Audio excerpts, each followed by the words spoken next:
Hello and welcome to the official podcast of Palate Exposure, featuring Ilona Thompson, a podcast for those seeking the ultimate in wine, food, and travel. Each week she interviews winemakers, chefs, celebrities, and a variety of guests that shape the way we enjoy life. Such a great way of putting it. You know, here's a guy that goes to Bordeaux, sees what they're doing in Bordeaux, learns everything that they're doing, comes over here and sees how ridiculously backwards we are after Prohibition, and just applies simple winemaking technique here. And cleanliness, I mean, yeah, cleanliness, but also, you know, looking at the vineyard, looking at the right times to harvest, looking at balance, looking at how to age the wines. And I think you know, he's such a major character in the modern world of Napa Valley wines. It's amazing. I feel like he never gets enough credit. Not that people don't give him credit. I just feel like he deserves, you know, everything, because he was working like almost under duress in terms of resources at BV. Yeah. And imagine what he would have done if he had support. Yeah, it's amazing. And yet he's literally the godfather. I mean, he, you know, he had everybody that you talk to, either in first person or some way his influence permeated what happens today. It's absolutely fascinating, but he's mentioned with such reverence, because I think that just the level of gratitude and awareness that, you know, goes his direction deservedly is uncanny. I think every winemaker my age wants to find some sort of connection to him. Yes, yes. I unfortunately only have a spiritual connection to him, but certainly thank him for what he did to this valley. I mean, it has changed for the better ever since he arrived. Very powerful person. I kind of chuckle that Frenchmen went to France to hire Russian viticulturists and bring them to California. If that's not the greatest story, I don't know what it is. He's probably the only person that was crazy enough to come over here. Yeah. No, it's and he actually, I'm sitting again, as I mentioned, in this beautiful backyard and looking at some very happy chickens in the back. But Andrew, initial specialty, as you know, is poultry.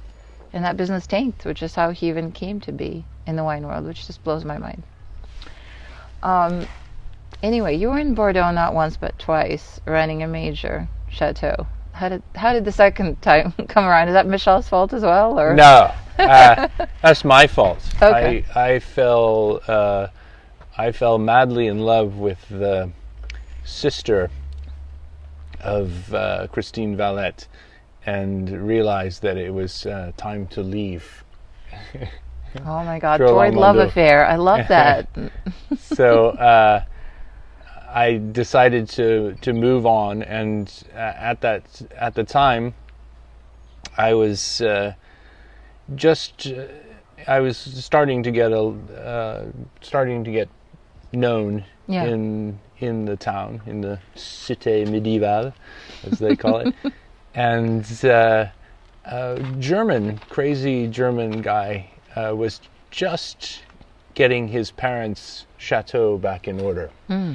Guy named Otto Rettenmeier, and he was sent by his father, who had bought Chateau de Tour-Figeac at the same time that the Count Neuburg bought Canon Le Gaffelier.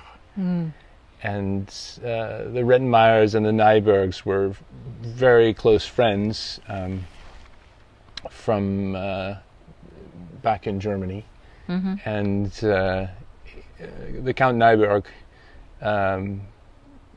essentially forced the Rettenmeiers to buy a chateau in 1973. So they bought Chateau Le Tour-Figeac, and they put it in charge of a management team and forgot about it. And they essentially forgot about it until the mid-90s. And then decided to revive this chateau. And while I was still at Drôle-Armando, I became friends with Otto, and I would help him out with his property and try to get it going again. And his management team was just awful. and they had no interest in the vineyard.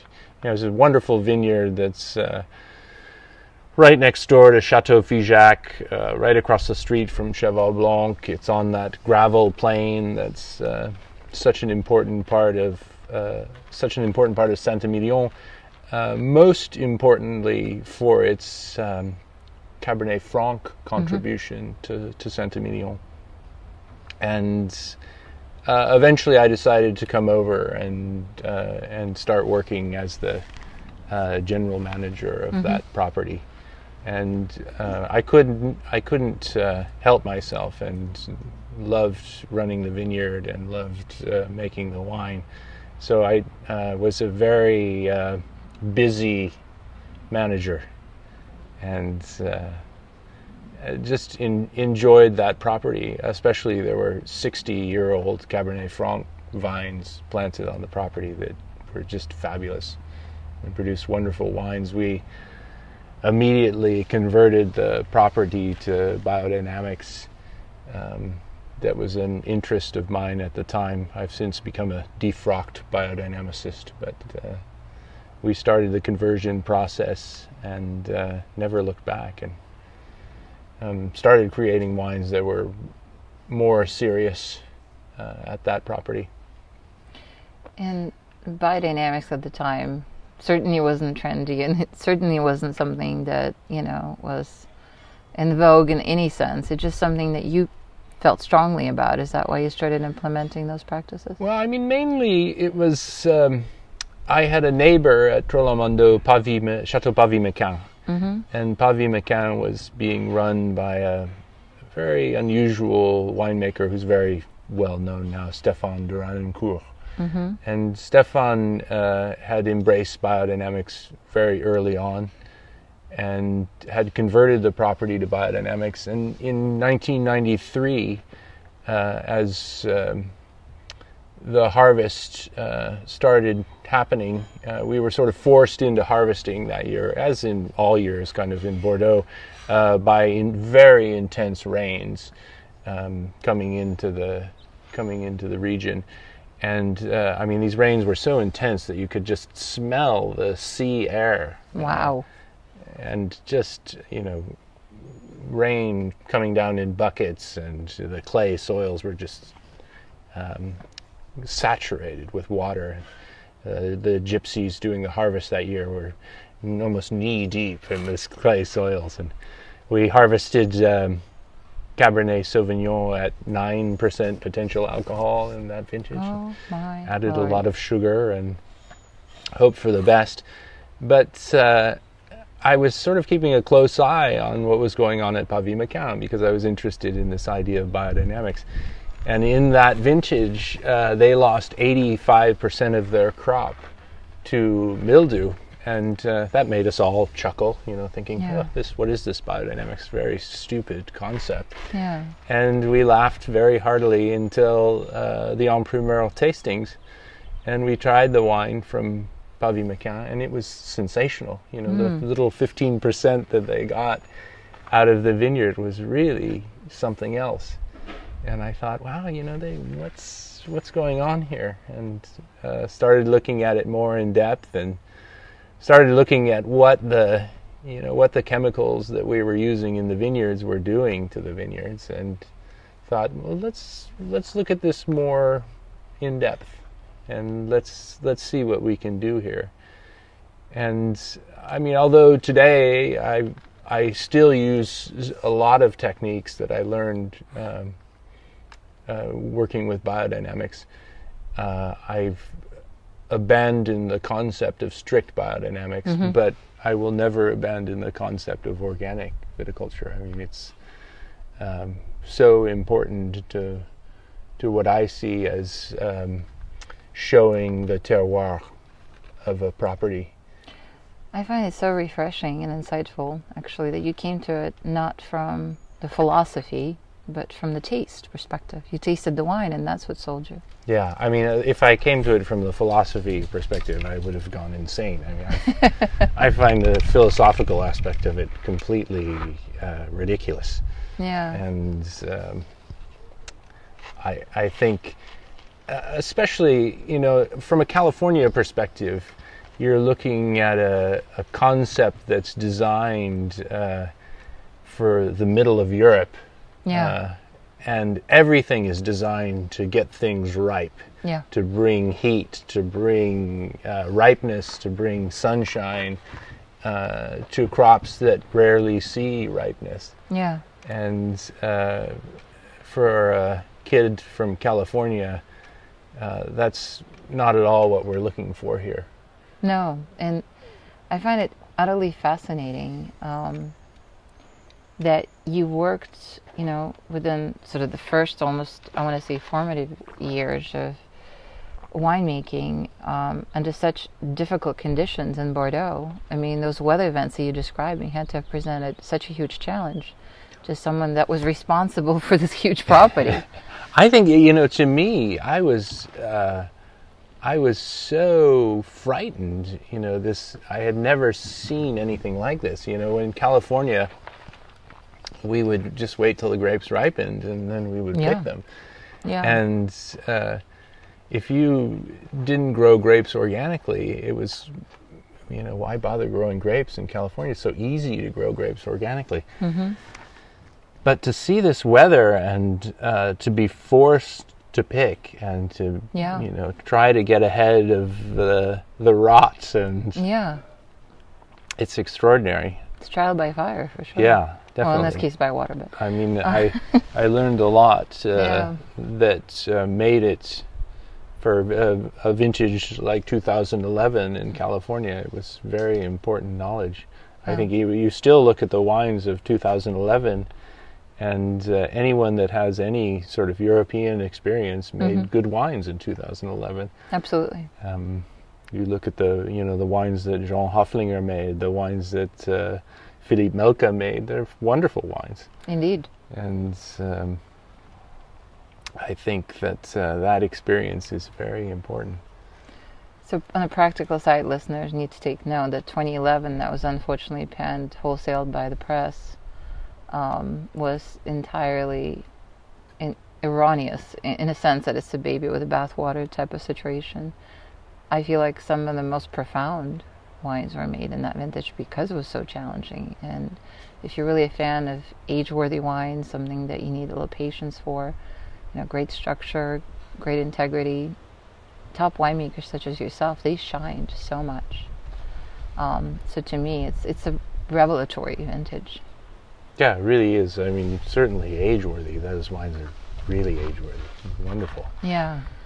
So it sounds like you really found a home in Bordeaux, in a sense. You were living there. People really appreciated who you were and all the work that you've invested in. I don't know that anybody appreciated me being there.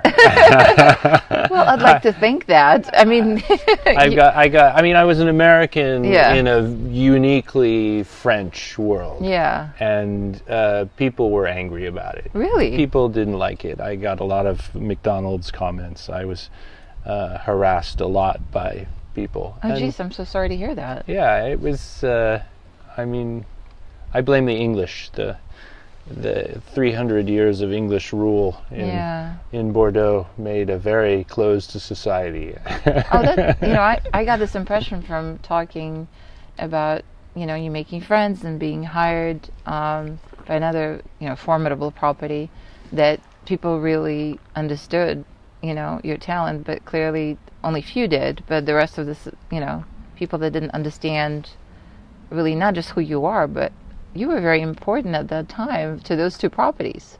I know you're humble, but for what it sounds to me, you really created a lot of, not only you created wines, but you've also created a lot of practices with biodynamics and paid very close attention. And I know that you're a very thoughtful person. And those kinds of things, once they're kind of permeating the culture of the brand, they don't just go away. So you've instilled something very, very special. Yeah, I think that that people wanted to see me fail, and I think when you when you start rubbing up against something that is so uniquely French in their mind. They don't want to see you succeed. Well, their loss. Because obviously you left. I'm not sure if there's an exact corollary, but at some point you made a decision that you want to return to the U.S. Is that correct? Yeah, and I really left because of my parents. I realized at one point that I was seeing my parents one time during the year, at most, and they were getting older, and I thought that if I wanted to take advantage of the rest of their lives, I needed to come back here. And my mother called me up on the phone one day and said, "I saw the strangest job offer in the classified ads of the newspaper." And I said, "Oh, really? What is it?" And she said, "It's a job looking for someone that can speak English, Spanish, Italian, French, and has winemaking experience to run the international brands for a large wine producer." I said, "Oh, that sounds interesting." And she said, "Well, I sent your resume in." Well, that's subtle. Okay. I want you back home, and I did something about it. So, sure enough, I didn't know at the time, but nobody else applied for the job. And my mother got a letter back to my resume. And she said, "Well, you have an interview. You can have an interview, and you just need to call and set it up." So I called, and it turned out to be Beringer Vineyards. At the time, they were owned by the Texas Pacific Group and the Silverado Partners, and very independent company. And they were looking for someone to run their overseas winemaking operations. It was, they were right in the middle of the second phylloxera ridiculousness, and there was such a shortage of wine in California that all of these big wine companies were spreading their wings and looking for other projects around the world. And Beringer had done a good job with their organization called Wine World. It always reminds me of Wayne's World. Wine World, party time, excellent. But they had established brands in Chile and Argentina and Italy and France, and they were looking for someone to sort of smooth all of these wine brands out and be kind of a unifying force and travel amongst them and make sure that the quality was up to snuff.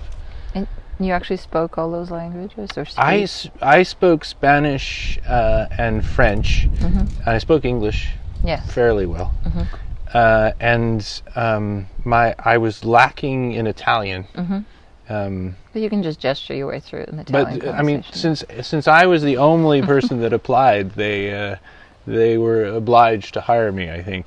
But so the first thing that they did was they sent me to Florence for a month of Italian lessons, and it was one of the most wonderful periods of my life because I was taking Italian 8 hours a day. Wow.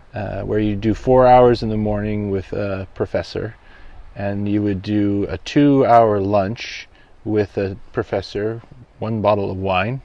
And just one. Yeah, and the professor wouldn't drink, so it was always up to me to finish off the wine, And then you would do 4 hours in the afternoon. And on Wednesday afternoon, you would meet with Raffaello, and you would go to the museums. And all day Sunday, Raffaello would, this wonderful curly hair, looked like he stepped out of a Ghirlandaio painting or something. Sounds very cherubic, yes. Wonderful curly haired guy.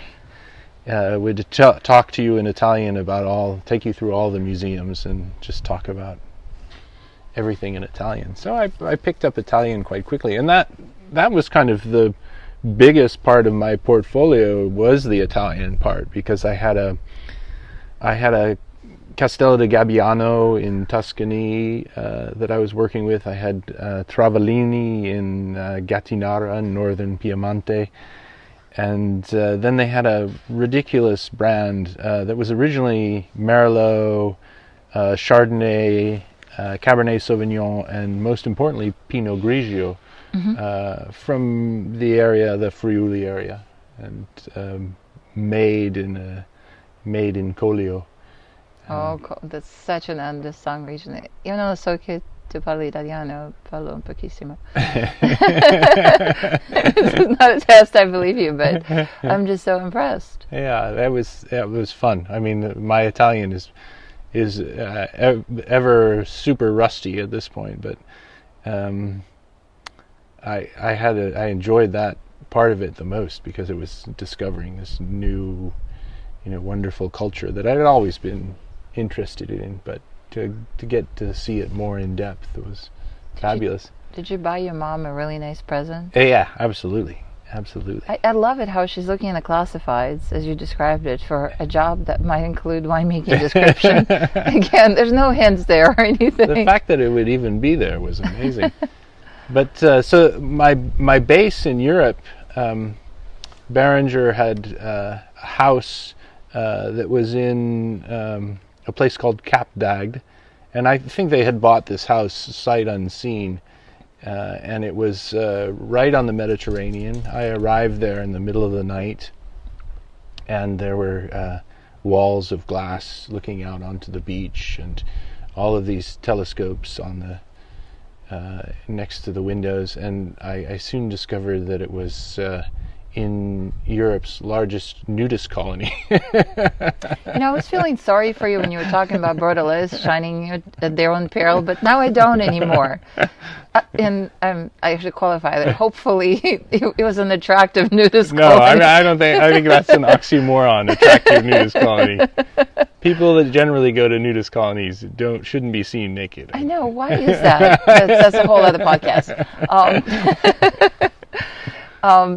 So there you are in Italy, enjoying, hopefully looking away, right? I mean, this is in France. This is southern France. Oh, southern France. I'm sorry. And this is such a dream job. It was an unusual job. I don't know if it was a dream job. It was fun mainly because there was so much travel involved, and yes. you were kind of following the endless fall.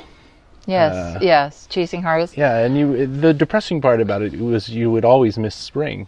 Yeah. So you were always kind of chasing the harvest. I had wonderful consultants for these projects, though. The project in France had two amazing consultants on the business side.